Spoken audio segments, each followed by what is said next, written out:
Good morning, Ms. Ramirez. Good For, morning. okay, first of all, I would like to thank you for permitting me to interview you for this assignment. Quite welcome. I have 4 questions that I'm going to be asking you. The first question is going to be, how has participating in the 4 MTT courses impact your classroom teaching methods? The courses themselves and what I learned in the courses has allowed me to kind of update my classroom for the most part.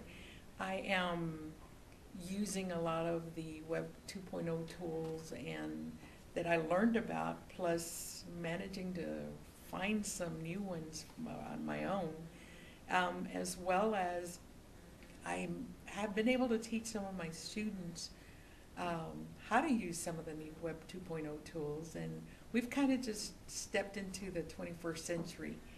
I've been teaching for a long time, and it feels like we finally stepped forward. Okay, so they've changed the way I teach overall, because I definitely have more technology and more resources that I look for throughout that are technology driven.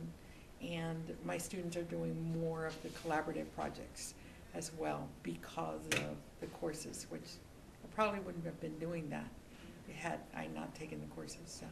Hey, that's great. That's good news to hear. Question number 2. What is one of your favorite Web 2.0 tools to use in the classroom? And also tell me, why and how are you using it? There's a lot of different Web 2.0 tools that I fell in love with when I was doing the courses. For example, I love the QR codes, and I love the live binders, and there's just a multitude of things out there that are available. But my all-time favorite are wikis.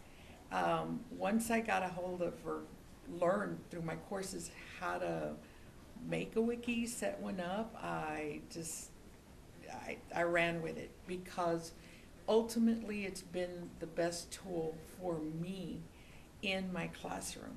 I'm in the unique position of having to teach students whatever subject they specifically need. They all have independent education plans, and it's about the only way now that I've been able to keep track with them and keep up with them, as far as if I'm teaching 6 different subjects in one period. It's the wiki that has allowed us to work together, collaborate, and even communicate with each other through there. I had to set up my class wiki, which I have open for you now. And on here, it's the address for the wiki happens to be theteachermademedowit.pbworks.com. My students are usually greeted with a Voki who gives them a message. We have a couple of links. Since science is the primary course that I teach, we do have current news, a link for current news set up, and also for history. All my classes are listed, and that includes my 9th, 10th, and sometimes 11th period classes, which are our after-school tutorial or extended day classes. If we click it, for example, right now in the class that you're here, is the 2nd period. I had, for example, I knew I was going to have a new student arrive today, and I was able to, on Friday, find out what it was that he needed and already place him on the wiki page. So, some of his assignments are on there already, so he feels like, hey, he's already part of the class even before he even came in for the first time.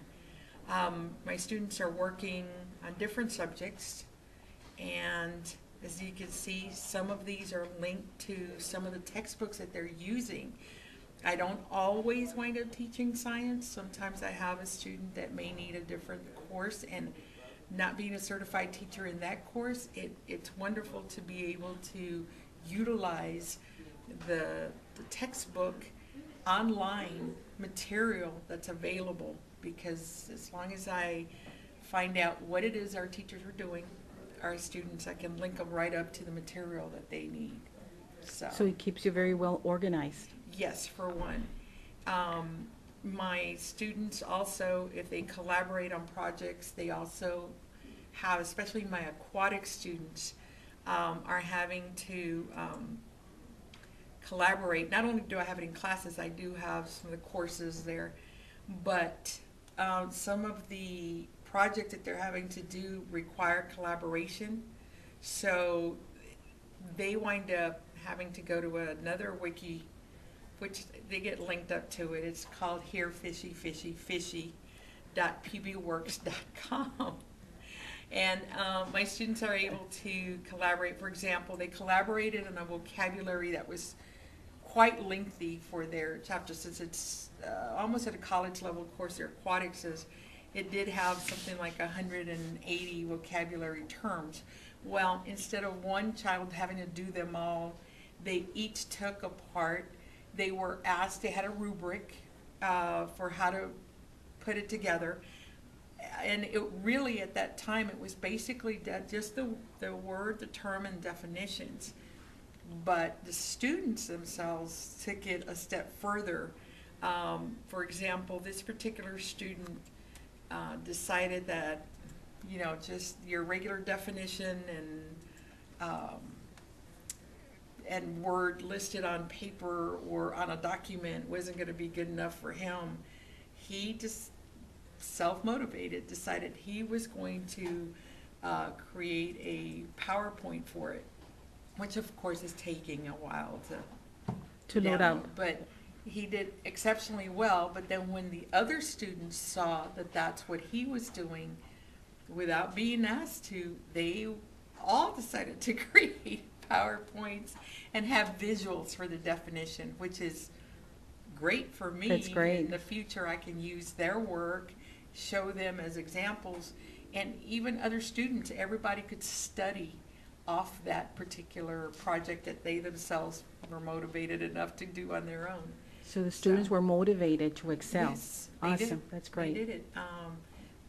Yes, I did not deduct points for anybody that didn't go to that extent, because it was simply a vocabulary definition project. But hey, those that went above and beyond, they were very proud of their work, which it's taking a little bit of time to download, but hopefully we'll Well, see it. I'll ask you the next Okay. question while it's downloading it, all right? Okay. Okay. Have you become a technology integration resource for your peers on campus? And if so, how were you able to do so? If not, what obstacles have you faced in trying to do so? I feel that as far as the science and the science department goes, I've been able to present some new technologies and new Web 2.0 tools to a lot of the science teachers that they weren't utilizing before.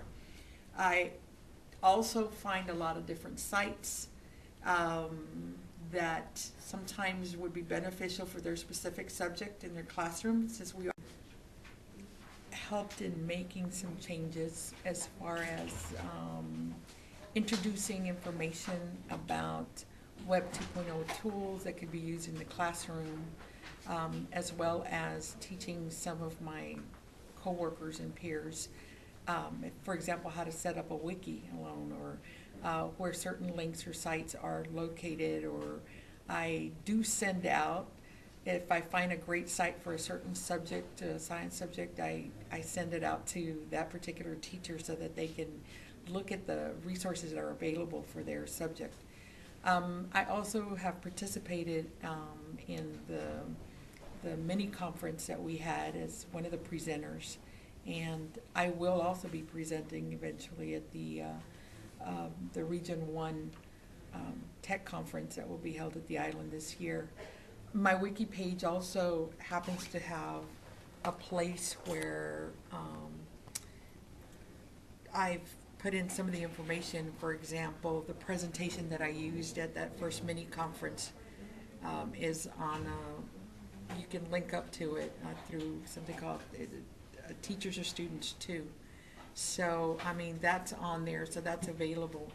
I've also made some of my peers, or all of them actually, and a lot of the people at here on campus, I've made them use, uh, yes, just, I've made them aware of the fact that there are some district wikis that we provide information on, or links.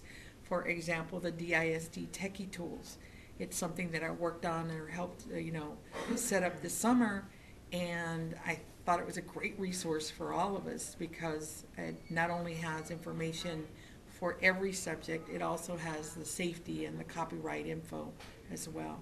So I'm sending out the word. The only, I guess, the only obstacle really is people not wanting to change, or people not, you can't force someone to learn something.